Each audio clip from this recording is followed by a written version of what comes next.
Niché, presque caché dans un petit square au sud de la cathédrale, le manoir de la Psalette doit son nom au verbe psalérer, chanter des psaumes, car il a accueilli au XIXe siècle une école pour enfants de chœur.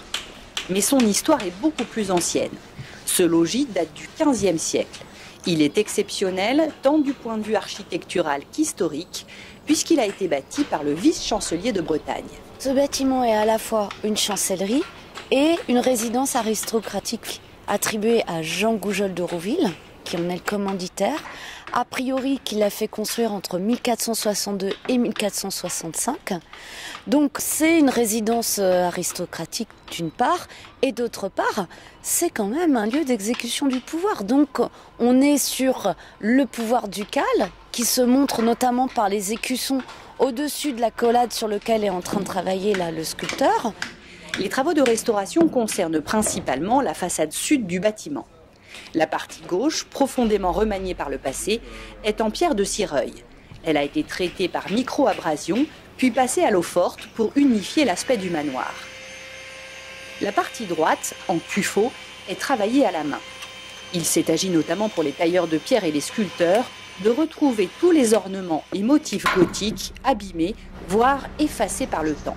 On avait assez de témoins sur place, pour justement redessiner toutes les formes manquantes, toutes les formes qui étaient cassées, qui étaient érodées.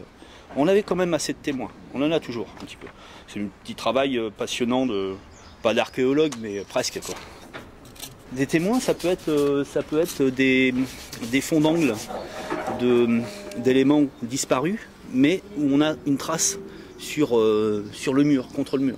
Tout ce qui est de couleurs ont été changés. Tout ce qui est en noir, c'est des éléments qui sont gardés et restaurés. À travers ce travail minutieux sur l'ornementation de la porte d'entrée, les encorbellements ou les baies, la façade retrouve son allure d'origine flamboyante. Ce qui est remarquable, c'est que là où les meneaux traverses en pierre avaient disparu, avec les traces en fait justement de ce fameux calpinage, on a pu restituer ces meneaux traverses.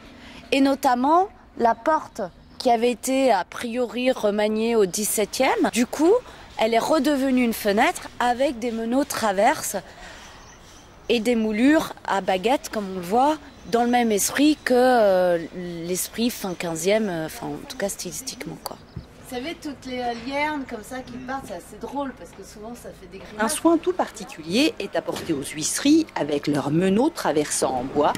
Les vitraux sont montés au plomb. Le respect de l'histoire est présent dans chaque détail.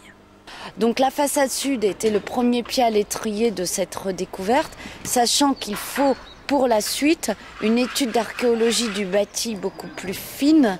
Et donc les travaux vont se poursuivre, mais après ce travail d'archéologie, quoi.